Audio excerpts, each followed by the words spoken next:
At my wife's 62nd birthday party, surrounded by 45 guests and champagne toasts, my 14-year-old grandson whispered with shaking hands, "We have to get out of here right now. I recorded something you need to hear. Please, Grandpa, trust me." I thought he was being dramatic, maybe overwhelmed by the crowd. But when I followed him to the parking lot and he locked us both inside my truck, his face pale and serious, he showed me something that made me call the police immediately. I'm Gerald Pearson, 67 years old, and what I'm about to tell you happened on a humid Saturday evening in Atlanta. The kind of night where the air conditioning struggles and everyone's shirt sticks to their back. But none of us minded the heat because Dorothy looked radiant in her blue dress, laughing with neighbors she'd known for 20 years. The party was everything Dorothy wanted. 45 guests filled the community center near our subdivision. The buffet overflowed with Southern favorites: fried chicken, mac and cheese, sweet tea in plastic pitchers. Dorothy's book club ladies surrounded her, sharing stories that made her throw her head back laughing. At 62, my wife was sharper and more alive than people half her age. Then I noticed my son Vincent checking his watch for the third time in 10 minutes. Vincent stood near the dessert table with his wife Patricia, both wearing smiles that didn't quite reach their eyes. I'd raised the boy. I knew when something was wrong. Patricia kept scanning the room like she was taking inventory. Her hand drifted to her oversized purse every few minutes, touching it like she was checking something was still there. You know how they say a parent's intuition never fails? Well, mine was screaming that something wasn't right. Vincent had been acting strange for weeks, asking too many questions about Dorothy's finances, her daily routine, whether she ever seemed confused or forgetful. I'd chalked it up to natural concern, but now, watching him fidget with his phone while his wife clutched that purse like it contained gold, I felt a knot forming in my stomach. Grandpa. Arthur appeared at my elbow, my 14-year-old grandson looking pale despite the warm evening. "We need to talk. Now." "Arthur, it's your grandmother's birthday. Can it wait?" "No." His voice cracked, and I saw something in his eyes that made my chest tighten. At 14, Arthur was smarter than most adults I knew. The kid could program computers, fix engines, and debate politics with the best of them. But right now, he looked scared in a way that made my blood run cold. "Please, Grandpa, trust me." The urgency in his voice cut through everything: the music, the laughter, the clinking of glasses. This wasn't teenage drama or attention-seeking. This was real fear, and it was coming from the most level-headed kid I'd ever known. I followed him past Dorothy, who was too engrossed in conversation with her book club to notice us leaving. Past Vincent, whose eyes tracked us for just a second before looking away. Past the dessert table where Patricia stood guard over her mysterious purse. The parking lot was quieter, just distant music and cicadas buzzing in the oak trees. Arthur led me to my Ford pickup, the same truck I'd taught him to drive in empty parking lots on Sunday afternoons. He climbed in, and before I could ask what was happening, he hit the locks. All 4 doors chunked shut with a finality that made my heart race. "Arthur, you're scaring me." "Good." His hand shook as he pulled out his phone. "Grandpa, something's very wrong with Dad and Mom." My throat tightened. "What are you talking about? I heard them earlier. When I went to get Grandma's purse from their car, they were behind it talking. They didn't see me." Tears formed in his eyes, and I realized this wasn't just fear. It was heartbreak. "Grandpa, my parents are planning something terrible. Tonight. They're going to take Grandma somewhere. They were talking about papers she signed, about a nursing home, about making her confused." The words hit me like a physical blow. "Slow down. Your parents wouldn't—" "I know what I heard." His jaw set with stubbornness I recognized from looking in the mirror. That's why I recorded it. Through the windshield, I could see Dorothy cutting her birthday cake, surrounded by people who loved her. Vincent stood nearby, taking pictures like any devoted son would. The Norman Rockwell scene looked so normal, so perfect, that for a moment I wondered if Arthur had misunderstood something. But then I looked at my grandson's face, pale, determined, and older than his 14 years. And I knew he wasn't mistaken. "You recorded your own parents." Arthur's face crumpled, and suddenly he looked like the child he still was. I didn't know what else to do. "They're my mom and dad, and I love them, but Grandpa, what they were saying—" His voice broke. I couldn't just do nothing. I looked at my grandson, this 14-year-old boy who'd just made a choice that would haunt him for the rest of his life. He'd chosen his grandmother's safety over his parents' trust. He'd chosen doing right over staying quiet. It was the kind of moral courage most adults never find, and here was a kid displaying it when his entire world was about to collapse. "Show me." Arthur's thumb hovered over the play button on his phone. The screen reflected the parking lot lights, casting shadows across his young face. "Once you hear this, we can't unhear it. And they're my parents. I know."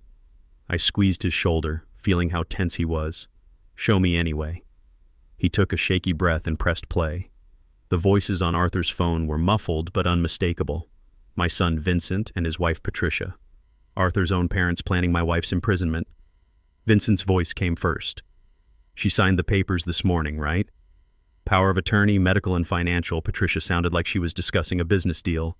"Your mother thinks they were Medicare updates. Didn't even read them." Arthur flinched beside me. I felt the blood drain from my face as the implications hit me. Dorothy had mentioned signing some insurance papers last week. Vincent had walked her through them at her kitchen table, explaining each section with the patience of a devoted son, except they weren't insurance papers at all. "The house?" Vincent asked. $380,000. "We can close in 30 days once she's placed at Magnolia Manor." My hands gripped the steering wheel until my knuckles went white. They were selling Dorothy's house, our home, for 25 years, like it was a stock transaction. The house where we'd raised Vincent, where we'd hosted countless family dinners, where Dorothy had lovingly tended her rose garden every spring. To them, it was just an asset to liquidate. "What about Dr. Mitchell?" Vincent's voice carried that familiar anxiety I'd heard since he was a boy, when he'd gotten caught doing something wrong and was trying to talk his way out of trouble. "He filed preliminary paperwork yesterday. He'll assess her tonight at the party site, document concerning behaviors, recommend immediate placement." Patricia's confidence was chilling. This wasn't a spur-of-the-moment decision or a moment of weakness. This was calculated, methodical, planned down to the smallest detail. "Patricia, we've planned this for 3 months, since your mother inherited that money from her sister. $150,000 plus the house. We can't let her waste it. 3 months. Since Dorothy's sister Sarah died and left her that inheritance. Sarah, who'd never married, never had children, and trusted Dorothy to use the money wisely. Money that was supposed to give Dorothy security in her golden years, maybe fund some travel or help with medical expenses down the road. I remembered when Dorothy got that inheritance check. She'd cried, not from joy but from grief, missing her sister terribly. She'd talked about maybe renovating the kitchen Sarah had always said was too small, or taking that trip to Ireland they'd planned together. Instead, that money had painted a target on her back. "What if she fights?" Vincent asked, and I heard the boy in his voice. "My little boy who used to be afraid of thunderstorms and slept with a nightlight until he was 8. She won't have a choice. Emergency authority. And if she's confused tonight, resists leaving, that just supports our case." The casual way Patricia discussed destroying Dorothy's life made me want to punch something. This was my wife they were talking about, the woman who'd raised Vincent, who'd attended every soccer game and school play, who still sent him homemade cookies on his birthday. "How do we make her confused?" Vincent asked, and I realized he'd crossed a line I never thought my son would cross. "I have diazepam in my purse. 5 milligrams in her cake during the singing. 30 minutes later she'll be disoriented, slurring, unable to stand. Perfect for Dr. Mitchell's assessment." Arthur made a small choked sound. "Drugging her." They were planning to drug a 62-year-old woman at her own birthday party. "You're sure this works?" Vincent asked. "Howard's operation has done this 12 times in Atlanta alone." Patricia's certainty turned my stomach. "By tomorrow, your mother will be in Magnolia Manor. We'll have power of attorney, and we can liquidate assets. Your father will understand eventually. Howard's operation. This wasn't just my family's tragedy. It was part of a larger scheme, a business built on exploiting elderly people and their families' trust." The recording ended. Silence filled the truck. Through the windshield, the party continued like nothing had changed. Dorothy laughed at something her friend Helen said. Vincent took another photo, playing the role of the devoted son. Patricia stood nearby, her hand still resting on that purse containing enough medication to turn my sharp, independent wife into someone who needed care. This was my son. The boy I'd taught to ride a bike, to throw a baseball, to change a tire. The young man I'd walked to his first day of school, helped with homework, cheered for at graduation. I'd taught him to shake hands firmly, look people in the eye, and always tell the truth. And now he was planning to drug his own mother for money. Grandpa. Arthur's voice broke through my shock. I'm sorry. They're my parents and I love them, but you did the right thing. The words came out hoarse. I cleared my throat and tried again. Arthur, this isn't your fault. But they're my mom and dad. If I turn them in, if you don't, they destroy your grandmother. I turned to face him, this brave kid who just made the hardest choice of his young life. What they're planning, drugging her, lying about her mental state, taking everything she owns, that's not family. That's criminal.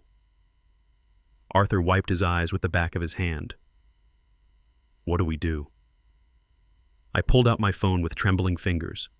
The weight of what I was about to do hit me like a physical blow.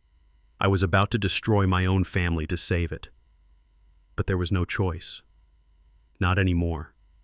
We call the police.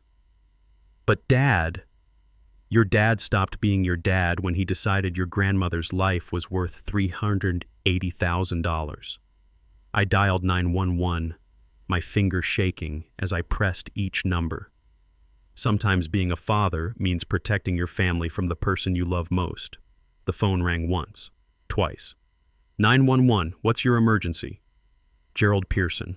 My son and daughter-in-law are planning to drug my wife and illegally commit her to a nursing home tonight. They have the drugs now. Your location, sir? North Side Community Center, Atlanta. My wife's birthday party. My grandson recorded their conversation planning everything. Officers dispatched. 15 minutes. Is your wife currently safe? Through the window, Vincent approached Dorothy with a piece of cake. Patricia stood nearby, hand on her purse, watching the room like a predator selecting prey. She's inside with them. They're going to drug her cake during the birthday song. Do not intervene directly, sir. Maintain visual contact. Officers will arrive shortly. 15 minutes might be too long. I watched Patricia's hand slip into her purse, fingers closing around something small. Sir, confronting them could escalate the situation and put your wife in more danger. The dispatcher was right, but every instinct I had as a husband and father screamed to storm inside and protect Dorothy. Instead, I forced myself to think like the engineer I'd been for 40 years. Analyze the problem, identify the variables, execute the solution. We're going back inside, I told Arthur, hanging up. But we do this smart. Grandpa, the police said, I'm not letting them drug your grandmother while we sit in a parking lot. I opened the truck door. We go back. We act normal. We stay between them and her until police arrive. Can you do that? Arthur wiped his eyes and nodded. Kid had more courage than most grown men I knew. Walking back into that party felt like stepping into enemy territory. The same people who'd been celebrating moments before now seemed like unknowing witnesses to an attempted crime. Dorothy sat surrounded by her book club ladies, laughing at something her friend Helen said. She looked so happy, so trusting, completely unaware that her own son was planning to destroy her life. Vincent spotted us immediately. Dad, Arthur, where did you disappear to? Truck trouble, I said, forcing my voice to stay level. Thought the battery might be dying. Arthur helped me check. He studied my face, searching for lies. After 38 years, I knew my son's tells. The slight tightening around his eyes when he was suspicious. The way his left hand fidgeted when he was nervous. Right now, both tells were screaming. Everything okay? Battery's fine. False alarm. Arthur stood beside me, hands in his pockets, looking more composed than I felt. Vincent glanced at his 14-year-old son, the boy who had just recorded his parents plotting a felony. You all right, buddy? You look pale. Just hot out there, Arthur replied with impressive steadiness. I scanned the room, looking for the plainclothes officers the dispatcher mentioned. There, a woman in a simple dress near Dorothy's table, too alert to be just another party guest. Her eyes swept the room methodically, and when they met mine briefly, I saw the professional assessment of someone trained to handle dangerous situations. Another one by the buffet table, a man holding a plate he wasn't eating from, positioned where he could see the entire room. The cavalry was here, even if Dorothy didn't know it yet. Patricia appeared with her oversized purse, moving toward Dorothy's table. Dorothy looks tired. I brought special herbal tea. Let me make her a cup. My throat tightened. Somewhere in that purse were pills meant to turn my sharp, independent wife into someone who needed immediate professional care. "Grandma doesn't need tea now," Arthur said quickly, stepping toward Patricia. "She's having such a good time. Maybe save it for later?" Patricia's grip on her purse tightened. "It's meant for tonight, to help her relax after all this excitement." "That's thoughtful, Patricia," Dorothy said, appearing beside us, radiant in her blue dress. "But I'm not tired at all. I'm having the most wonderful time. Save it for another day when I actually need relaxing." Arthur caught my eye and nodded almost imperceptibly toward the plainclothes officer. Smart kid was creating a diversion. He bumped into Patricia, causing her to stumble slightly and loosen her grip on the purse. "Sorry, Mom," he said, but I saw him palm something small from her bag as he steadied her. Patricia didn't notice. She was too focused on Dorothy, frustrated that her first attempt had been thwarted. Vincent touched my arm, guiding me a few steps away. "Dad, we need to talk about Mom." Here it came, the performance he'd been rehearsing for months. What about her? "She signed papers last week, power of attorney, medical and financial. She thought they were Medicare forms, but it's more serious than that. She needs professional care." I forced confusion instead of the rage burning in my chest. "She seems fine to me. She hides it well." The forgetfulness, confusion, mood swings. Dr. Mitchell has documented serious concerns about her cognitive state. The audacity was breathtaking. My son stood there, lying to my face about his mother's mental health while his wife clutched drugs meant to make those lies seem true. "Dr. Mitchell's here tonight, actually. I asked him to do a wellness check. Just routine. But given the circumstances." Vincent squeezed my shoulder with practiced concern. "We've arranged a room at Magnolia Manor. Beautiful place, top-rated care. If Dr. Mitchell confirms what we suspect, she could move in tomorrow." "Tomorrow? That seems awfully fast. I know it's sudden, but Dad, she'll be safe there. Professional care around the clock. We'll handle everything. The house, her finances, all the paperwork. You won't have to worry about any of it." Across the room, Dorothy posed for pictures with her book club friends, laughing at someone's joke. 62 years old and mentally sharper than most people half her age. She planned her garden months in advance, devoured mystery novels, remembered every neighbor's birthday without writing anything down, and my son wanted to lock her away so he could sell her house. Vincent's eyes shifted, tracking movement across the room. "I should check on Mom, make sure she's not getting too tired." I followed his gaze. Dr. Lawrence Mitchell was making his way toward Dorothy, medical bag in hand, professional smile fixed in place. Our family physician for 8 years, a man I'd trusted with our health, our concerns, our vulnerabilities. Tonight, he wasn't here to heal. He was here to lie. Dr. Mitchell reached Dorothy's table and greeted her with practiced warmth. "Dorothy, happy birthday. You look wonderful tonight. Lawrence, I didn't know you were coming. What a lovely surprise. Wouldn't miss it." He set his medical bag down beside her chair. "Though these big celebrations can be overwhelming at our age, any dizziness or confusion with all the activity and excitement?" Dorothy's smile faltered slightly. "I feel perfectly fine. Why would you ask that?" "Just routine concern." Vincent mentioned some memory issues, misplacing keys, forgetting appointments. Nothing serious, but I thought we could do a quick cognitive assessment while I'm here. A few simple questions. I'd heard enough. I stepped between them before Mitchell could pull out whatever fake assessment he'd prepared. "At her birthday party, Lawrence?" "Really?" His professional mask flickered for just a second. "It's perfectly casual, Gerald. Just making sure Dorothy's enjoying herself safely." Vincent appeared at my shoulder. "Dad, Dr. Mitchell's trying to help Mom. You're being rude." My voice rose loud enough that nearby conversations stopped. "Help by declaring her incompetent at her own birthday party?" Guests turned to stare. Helen looked shocked. Dorothy's book club ladies exchanged worried glances. The pleasant party atmosphere cracked like thin ice. "Gerald, what's going on?" Dorothy stood, alarm crossing her face. "I need to talk to you." I took her hand, feeling how cold mine had become. "Privately, right now." I led her toward the small patio overlooking the parking lot. Through the windows, I could see Vincent and Patricia talking urgently with Dr. Mitchell. Arthur stood alone near the wall, watching everything with eyes too old for his 14-year-old face. "You're scaring me," Dorothy whispered once we were outside. "Good. You should be scared." I turned to face her. This woman I'd loved for 30 years, and tried to find words for the impossible. "Dorothy, Vincent, and Patricia have been planning something for 3 months. Since Sarah died and left you that inheritance." "Planning what?" "To put you in a nursing home, sell your house, take control of everything you own." She pulled back as if I'd struck her. "That's absurd. Vincent would never—" "Those papers you signed last week, the Medicare forms." I watched her face go pale. "Power of attorney papers. They gave Vincent legal control, medical and financial. Tonight, Dr. Mitchell was supposed to assess you, document confusion, recommend immediate placement at Magnolia Manor." "I'm not confused," she said, but her voice shook. "I know. But they were going to make you seem confused. They brought drugs to put in your cake. You'd be disoriented, slurring your words, unable to stand straight. Dr. Mitchell would claim that proved you needed immediate professional care." She gripped the patio railing. "How do you know this?"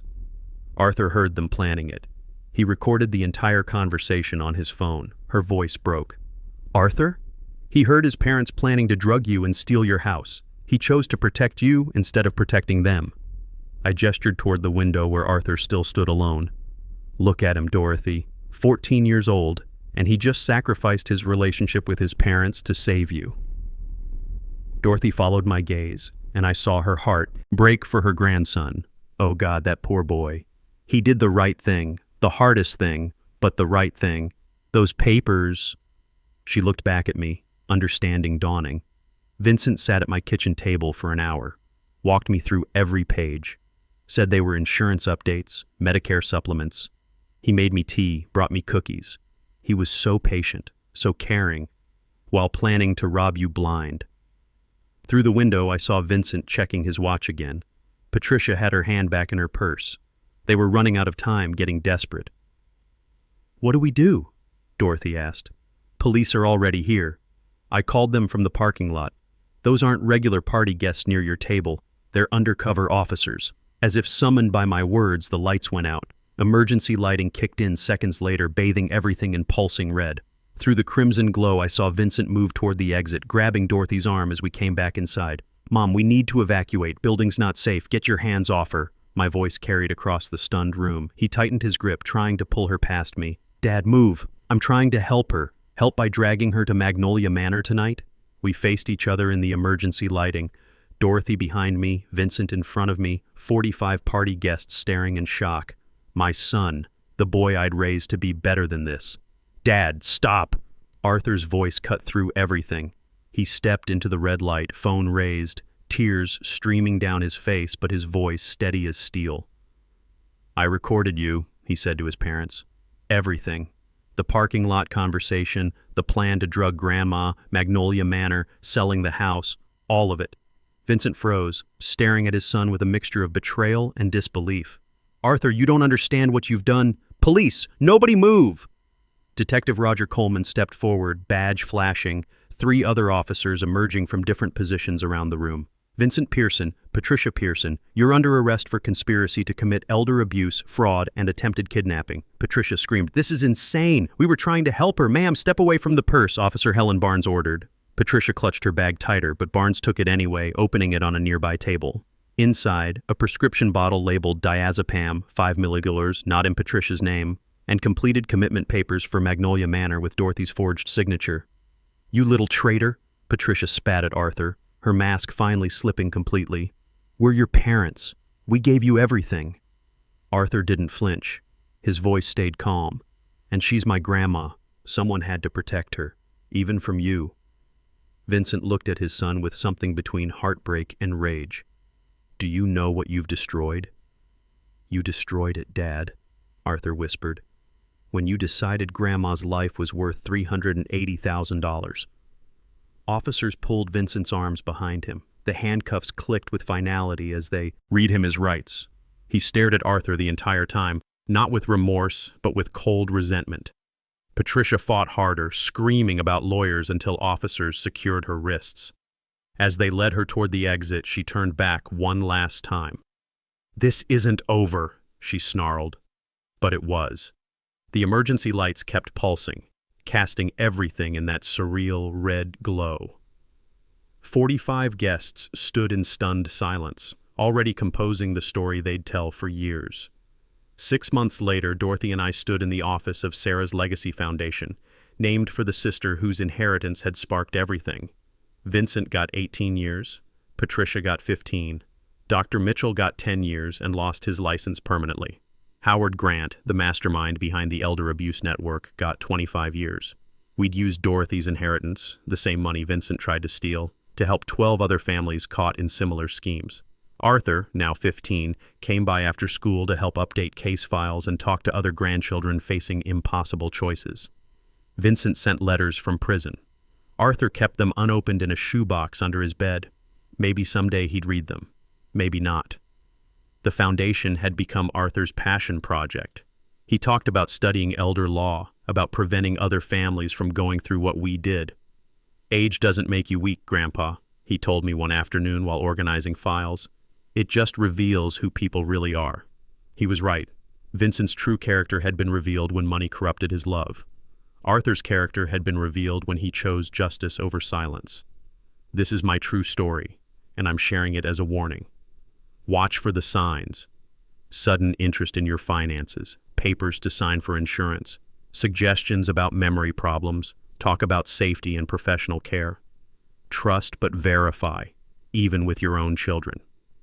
Especially with your own children. Arthur saved more than just his grandmother that night. He saved his own soul. That kind of courage, that choice to do right when everything's at stake, that's the legacy worth leaving. Your family's counting on your awareness. Don't let them down.